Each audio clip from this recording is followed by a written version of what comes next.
Hello everyone, आज के इस वीडियो में हम बात करेंगे क्लास 12 के पॉलिटिकल साइंस का चैप्टर 7 वैश्वीकरण। मोस्ट इम्पोर्टेंट क्वेश्चन जो है वो आज मैं आपको बताने वाली हूँ। चलिए तो स्टार्ट करते हैं। सबसे पहले अगर आपको इसके नोट्स चाहिए तो आप हमारे टेलीग्राम चैनल से जुड़ सकते हैं, जिसका लिंक आपको डिस्क्रिप्शन में भी मिल जाएगा। इसकी PDF आपको टेलीग्राम चैनल पर प्रोवाइड की जाएगी। चलिए स्टार्ट करते हैं। चैप्टर 1, वैश्वीकरण का क्या अर्थ है स्पष्ट कीजिए, या फिर वैश्वीकरण से आप क्या समझते हैं। मोस्ट इम्पोर्टेंट क्वेश्चन है क्योंकि चैप्टर का नाम ही यही है, तो ये आपसे पूछा जाता है।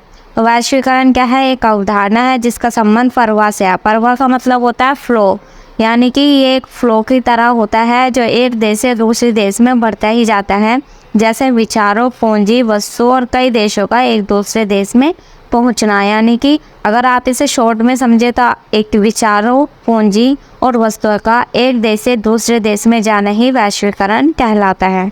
नेक्स्ट आपका, वैश्वीकरण के कौन कौन से प्रभाव होते हैं। वैश्वीकरण के आर्थिक, सामाजिक, राजनीतिक और सांस्कृतिक प्रभाव होते हैं। ये आपको कोई एक तरह से वर्क नहीं करता है, बल्कि इसके सभी प्रकार से प्रभाव होते हैं। नेक्स्ट है आपका आर्थिक वैश्वीकरण का क्या अर्थ है। अब आर्थिक वैश्वीकरण जो होता है फाइनेंशियली, वो वैश्वीकरण, उससे आप क्या समझते हैं। तो विभिन्न देशों में आर्थिक प्रवाह तेज होना, यानी आर्थिक रूप से उनकी जो इकोनॉमिक है वो तेज होना, उसकी वृद्धि होना, उसी को हम आर्थिक वैश्वीकरण कहते हैं। नेक्स्ट है आपका वैश्वीकरण का एक सकारात्मक, यानी आपको एक प्लस पॉइंट बताना है कि वैश्वीकरण क्यों ज़रूरी है या किस लिए अच्छा माना जाता है। तो एक तो तकनीकी ज्ञान के लिए, और दूसरा पूंजी का विकास, यानी टेक्नोलॉजी का भी विकास हो रहा है वैश्वीकरण के कारण, और पूंजी का भी डे बाय डे विकास होता जा रहा है। इसीलिए जो वैश्वीकरण है इसका ये एक सकारात्मक रूप है। चलिए स्टार्ट करते हैं। वैश्वीकरण का एक नकारात्मक प्रभाव होता है। ये देखिए, कोई भी चीज़ होती है उसमें दोनों पॉइंट होते हैं, प्लस पॉइंट भी होता है, माइनस पॉइंट भी होता है। तो आपका जो इसमें प्लस नेगेटिव पॉइंट होता है, इसमें क्या है कि गरीब देशों का आर्थिक शोषण होता जा रहा है। जो छोटे छोटे देश होते हैं उनका क्या होता है, आर्थिक रूप से शोषण हो जाता है। इसमें आप एक पॉइंट ये भी बता सकते हैं कि गरीब जो हैं वो और भी ज़्यादा गरीब होते जा रहे हैं, और जो अमीर जो हैं वो और ज़्यादा अमीर होते जा रहे हैं। तो इसमें क्या है, आर्थिक असमानता बढ़ रही है वैश्वीकरण के कारण। नेक्स्ट आपका मैकडोनाल्डीकरण से आप क्या समझते हैं, या क्या अर्थ होता है मैकडोनाल्डीकरण का। तो विभिन्न संस्कृतियों पर अमेरिकी संस्कृति का प्रभाव, यानी अमेरिका की जो संस्कृति है वो बहुत ज़्यादा पावरफुल है, लेकिन और देशों के, इसके अकॉर्डिंग और देशों की जो संस्कृति है वो इतनी पावरफुल नहीं है। तो सभी देशों की जो संस्कृति है उस पर अमेरिका की संस्कृति का प्रभाव जो है वो बढ़ता जा रहा है। फॉर एग्जांपल, पहले जो इंडिया की बात करें तो यहाँ पे पहले धोती कुर्ता पहना जाता था, अगर हम कपड़ों की बात करें, लेकिन अब क्या है, जीन्स, टॉप, ऐसे जो है, ऐसे जो क्लोथ्स हैं वो यहाँ पर पहने जाते हैं। तो ये क्या है, अमेरिकी संस्कृति को हम धीरे धीरे अपनाते जा रहे हैं, और अपनी संस्कृति जो है वो हम भूलते जा रहे हैं। इसी को ही हम मैकडोनाल्डीकरण के नाम से भी जानते हैं। नेक्स्ट है हमारा, भारत ने सन 1991 में आर्थिक सुधारों की योजना क्यों आरंभ की, यानी किस वजह से 1991 में भारत ने आर्थिक सुधार स्टार्ट किए। वित्तीय संकट दूर करना तथा ऊंची आर्थिक दर का स्थापना, यानी पहले क्या था, 1991 से पहले क्या था, बहुत सारे संकट जो थे हमारे पैसों से रिलेटेड वो आ रहे थे। तो उस संकट को दूर करने के लिए 1991 में LPG की नीति को अपनाया गया, और आर्थिक विकास की दर को ऊंचा उसका विकास करने के लिए LPG की नीति अपनाई गई। नेक्स्ट आपका, वैश्वीकरण के विरोध में विश्वव्यापी मंच का नाम लिखिए, यानी कौन सा ऐसा इंटरनेशनल लेवल पर ऐसा मंच है जो वैश्वीकरण का विरोध करता है, उसको बोलते हैं WSF, वर्ल्ड सोशल फोरम। ये वैश्वीकरण का विरोध करता है। नेक्स्ट है हमारा, भारत में किन संगठनों में बहुराष्ट्रीय निगमों के प्रवेश का विरोध किया, यानी किन किन संगठनों ने बहुराष्ट्रीय कंपनियां जो यहाँ आकर निवेश कर रही हैं उनका विरोध किया। तो सबसे पहले किसानों ने और औद्योगिक मजदूरों ने, क्योंकि इन्हीं का ही जो विकास है वो सही नहीं हो पा रहा है बहुराष्ट्रीय कंपनियों के कारण। नेक्स्ट है हमारा, निम्नलिखित वाक्य को सही पुनः लिखिए। अब आपका ऐसे भी आ जाता है कि आगे पीछे वर्ड कर देते हैं, उसको आपको दोबारा लिखना पड़ता है। तो क्या है आपका सेंटेंस देख लेते हैं। वैश्वीकरण के कारण राज्य की अहस्तक्षेपवादी प्रकृति के बजाय कल्याणकारी प्रकृति को बढ़ावा मिला है। इसको आप सही करके ऐसे लिखेंगे कि कल्याणकारी प्रकृति के बजाय क्या हुआ है, अहस्तक्षेपवादी प्रकृति को बढ़ावा मिला है, यानी कि कोई इंटरफेयर नहीं है, ऐसी प्रकृति जो है वो बढ़ावा मिला है, क्योंकि कल्याणकारी जो प्रकृति है वो धीरे धीरे बढ़ रही है। नेक्स्ट है हमारा, वर्तमान समय में विश्व में कौन सी विचारधारा पाई जाती है। तो वर्तमान समय में आज के प्रेजेंट टाइम में उदारीकरण और वैश्वीकरण की जो विचारधारा है वो पाई जाती है। नेक्स्ट आपका, संचार के क्षेत्र में 3 क्रांतिकारी साधनों के नाम लिखे। ऐसे कौन से क्रांतिकारी साधन हैं जिनका संचार के क्षेत्र में ज़्यादा विकास करने में सहायक है। तो पहला है टेलीग्राम, टेलीफोन और माइक्रोचिप। इसके द्वारा ज़्यादा से ज़्यादा जो है वो संचार पॉसिबल हो पाया है। नेक्स्ट है आपका, व्यापार संतुलन क्या है। नाम से पता चला होगा, व्यापार को संतुलित करना यानी इसको कंट्रोल करना। किसी देश के कुल आयात और निर्यात मूल्य का अंतर यदि बराबर हो तो व्यापार संतुलन होता है। यानी कि अगर आपका आयात भी इक्वल हो और निर्यात भी दोनों इक्वल हो, उसी को ही हम व्यापार संतुलन कहते हैं। नेक्स्ट आपके होते हैं 2 मार्क्स के क्वेश्चन। चलिए स्टार्ट कर लेते हैं। देखिए ये आपका सेम ही है। संचार क्रांति का आगमन किन आविष्कारों के कारण हुआ। तो टेलीफोन, टेलीग्राम और माइक्रोचिप के कारण। नेक्स्ट आपका, विज्ञान तथा प्रौद्योगिकी यानी टेक्नोलॉजी के कारण क्या आसान हो गया है। बहुत सी चीज़ें हैं जो आसान हो गई हैं, जैसे विचारों की आवाजाही, व्यक्ति, वस्तु, पूंजी की आवाजाही जो है वो आसान हुई है। आपने देखो होगा पहले के टाइम में अगर हम लेटर लिखते थे तो वो 2 या 3 दिन लगते थे किसी जगह पहुंचाने में, अगर वो दूर है। अभी आप 1 मिनट में मैसेज करो, 1 सेकंड में वो दूसरों के पास पहुंच जाता है।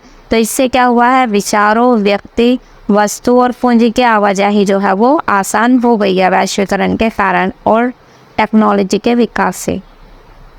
विश्वव्यापी आपसी जुड़ाव से आपका क्या मतलब है, यानी विश्व जो आपस में जुड़ रहा है उससे आपका क्या आशय है या क्या समझते हैं। तो विश्व के लोगों में आपस में जुड़े होने की भावना, यानी कि विश्व के जो लोग हैं वो अब आपस में जुड़ चुके हैं और पूरा विश्व जो है वो अब एक गाँव की तरह प्रतीत होता है। नेक्स्ट क्वेश्चन है आपका, वैश्वीकरण के कारण राज्यों ने अपने को किन कार्यों तक सीमित कर दिया है, यानी ऐसे क्या कार्य हैं जिनमें वो सीमित हो चुके हैं, लिमिटेड हो चुके हैं वैश्वीकरण के कारण। तो सबसे पहले है उनकी कानून व्यवस्था बनाए रखना तथा नागरिक सुरक्षा तक इन्होंने अपने आप को सीमित कर लिया है। नेक्स्ट क्वेश्चन है आपका, विज्ञान तथा प्रौद्योगिकी के विकास से राज्य की क्षमता में कैसे वृद्धि हुई है। राज्य किस तरीके से टेक्नोलॉजी के विकास के कारण पावरफुल हो पाया है। तो नागरिकों के बारे में उन्हें सोचना, एकत्र करके प्रभावी कार्य क्या है, यानी कि आज टेक्नोलॉजी की वजह से हर एक नागरिक का जो डेटा होता है वो सरकार के पास होता है। नेक्स्ट है आपका, भारतीय सामाजिक सुरक्षा कवच से आपका क्या अभिप्राय है। सामाजिक सुरक्षा कवच का क्या मतलब है। तो आर्थिक रूप से कमज़ोर लोगों को वैश्वीकरण के बुरे प्रभावों से बचाने को के संस्थागत उपाय को ही सामाजिक सुरक्षा कवच कहते हैं, यानी आर्थिक रूप से वैश्वीकरण से बचाना है उन लोगों को जो कमज़ोर हैं आर्थिक रूप से। नेक्स्ट है आपका, वैश्वीकरण से विश्व में वस्तुओं के व्यापार पर क्या प्रभाव हुआ है। सबसे पहले विभिन्न देशों में अपने आयात प्रतिबंधों में कमी आई है, यानी पहले जो थे बहुत ज़्यादा बैरियर्स लगे हुए थे, उनमें कमी आ गई है। और नेक्स्ट, पूंजी के आवागमन पर रोक कम हुई है, यानी पूंजी का जो आवागमन होता है उस पर पहले रोक लगाई जाती थी, अब वो रोक जो है वो कम हो गई है। नेक्स्ट क्वेश्चन है आपका, सांस्कृतिक समरूपता तथा सांस्कृतिक विभिन्नता से आप क्या समझते हैं या आपका क्या आशय है।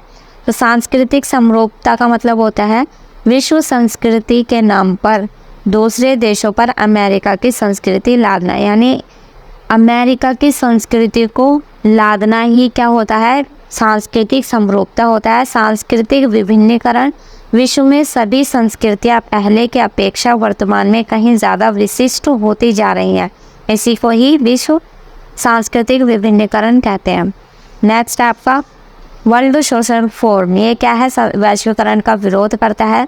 तो इसके तहत कौन कौन से समूह वैश्वीकरण का विरोध कर रहे हैं, इनके अकॉर्डिंग सबसे पहले है मानवाधिकार कार्यकर्ता, पर्यावरणवादी, महिला कार्यकर्ता, मजदूर, युवा कार्यकर्ता एकजुट होकर किसका विरोध करते हैं, वैश्वीकरण का विरोध करते हैं। नेक्स्ट है आपका बहुराष्ट्रीय निगम से आप क्या समझते हैं। ये वर्ड आपको बार बार देखने को मिलता है, बहुराष्ट्रीय निगम, बहुराष्ट्रीय निगम। तो इसका मतलब होता है वह कंपनी जो एक से अधिक देशों में अपनी आर्थिक गतिविधियां चलाती है, यानी सिर्फ एक ही देश में नहीं बल्कि अलग अलग देश में, मान लो भारत, चीन, जापान, सभी देशों में अलग अलग तरीके से अपनी आर्थिक गतिविधियां चलाती हैं, उसी को ही हम बहुराष्ट्रीय निगम कहते हैं। नेक्स्ट है आपका, क्या साम्राज्यवाद ही वैश्वीकरण है। स्पष्ट कीजिए। नहीं, साम्राज्यवाद अलग चीज़ होती है और वैश्वीकरण आपकी अलग चीज़ है। साम्राज्यवाद में क्या होता है, एक देश अपनी सीमा के बाहर के क्षेत्र के लोगों पर आर्थिक और राजनीतिक कब्जा कर लेता है, यानी कि उनके सीमा के जो बाहर के लोग हैं उन पर या तो राजनीतिक रूप से कब्जा कर लेता है और आर्थिक रूप से भी कब्जा कर लेता है। जबकि वैश्वीकरण में राजनीतिक हस्तक्षेप नहीं होता है, यानी राजनीति को भी उससे कोई प्रॉब्लम नहीं होती है। तो दोनों ही अलग अलग बातें हैं। नेक्स्ट आपका, कल और आज के वैश्वीकरण में क्या अंतर है। इस सेंटेंस का मतलब है आपका, पहले समय में क्या होता था, वस्तु तथा तैयार माल का आवागमन था, परंतु अब क्या होता है, व्यक्ति, वस्तु, विचार, पूंजी, तकनीक तथा कच्चे माल का भी आवागमन है। यानी अब क्या है, ज़्यादा चीज़ों का जो है आयात निर्यात होने लगा है, आना जाना होने लगा है, जैसे कि व्यक्ति, वस्तु, विचारों का, पूंजी का, टेक्नोलॉजी का और कच्चे मालों का भी आवागमन होने लगा है। नेक्स्ट है आपका, दो महत्वपूर्ण अंतर्राष्ट्रीय आर्थिक संस्थाओं के नाम बताइए। ऐसी कौन सी आर्थिक संस्थाएं हैं इंटरनेशनल लेवल पर, उनके नाम बताने। सबसे पहले है अंतर्राष्ट्रीय मुद्रा कोष और दूसरा है विश्व व्यापार संगठन। ये आपने शॉक थेरेपी में मैंने भी आपको बताया था, जिसने शॉक थेरेपी का मॉडल दिया था। नेक्स्ट है आपका, भारत वैश्वीकरण को किन तरीकों से प्रभावित कर रहा है, कोई दो कारण बताइए। यानी भारत वैश्वीकरण को किन कारणों से प्रभावित कर रहा है, उसके कारण बताने हैं आपको। ज़्यादा भी बता सकते हैं, फिलहाल दो पूछे हैं। तो पहले आपका, भारतीय लोग विदेशों में जाकर अपनी संस्कृति और अपने रीति रिवाज को बढ़ावा दे रहे हैं। यानी ऐसे लोग जो बाहर जाकर काम करते हैं वो अपनी संस्कृति को भी बढ़ावा देते हैं और जो अपना कल्चर है, उनका रीति रिवाज है, उन सभी को बढ़ावा दे रहे हैं।